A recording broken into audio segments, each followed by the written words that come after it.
HCU భూముల వేలం జరుగుతుందా? ఈ భూములను కొనేవాళ్లు ముందుకు వస్తారా? భవిష్యత్తులో సర్కారు మారితే తమపై చర్యలుంటాయని జంకుతారా? లగచర్ల భూముల సర్వేలో బోల్తా పడ్డట్లే ఈ భూమి విషయంలోనూ సీన్ రివర్స్ అవుతుందా? అదే జరిగితే కాంగ్రెస్ గ్రాఫ్ పడిపోవడం ఖాయమా? మరి ఇప్పుడు సీఎం ఏం చేయాలి? ఈ వివాదం నుంచి ఎలా బయటపడాలి అనే ప్రశ్నలు అటు జనంలోనూ కాంగ్రెస్ సర్కారులోనూ వినిపిస్తున్నాయి. హెచ్సియు భూముల విషయంలో వివాదం మరింత ముదిరింది.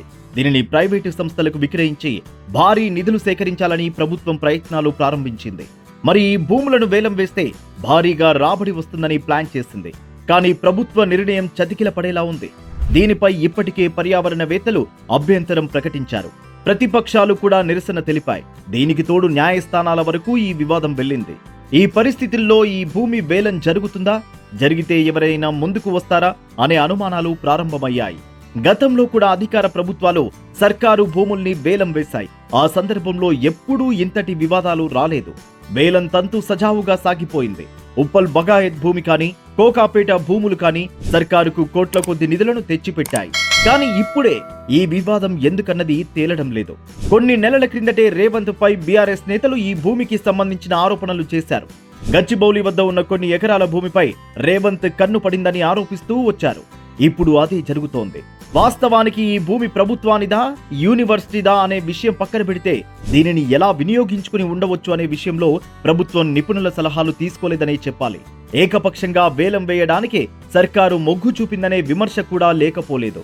ఇప్పుడు ఈ భూమి విషయంలో సినీ రంగానికి చెందిన సెలబ్రిటీస్ కూడా నిరసన తెలుపుతూ అక్కడి పర్యావరణాన్ని పాడు చేయవద్దని నినదిస్తున్నారు.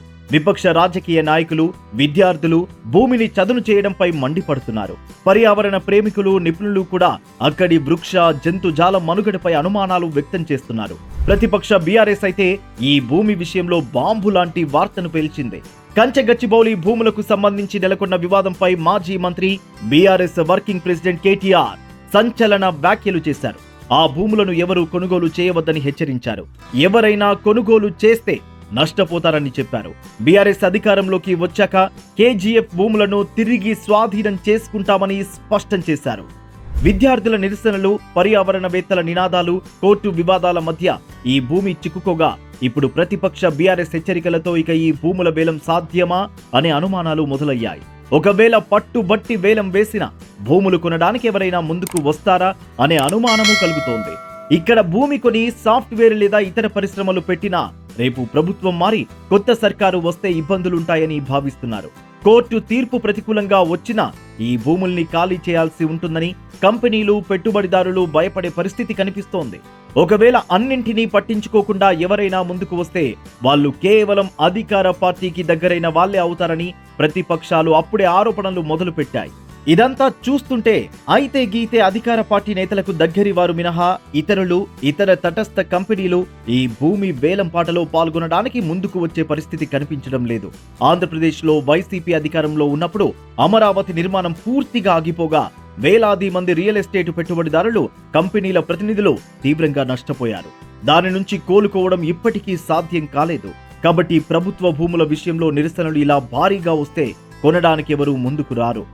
ఆ కోణంలో చూస్తే హెచ్సియు భూముల వేలం జరగకపోవచ్చు, జరిగినా ఎవరూ ముందుకు రాకపోవచ్చు. వచ్చినా వారంతా ప్రతిపక్షాలు ముందే ఆరోపించినట్టుగా అధికార పార్టీ ఆక్రమణదారులై ఉండవచ్చనే వార్తలు వినిపిస్తున్నాయి.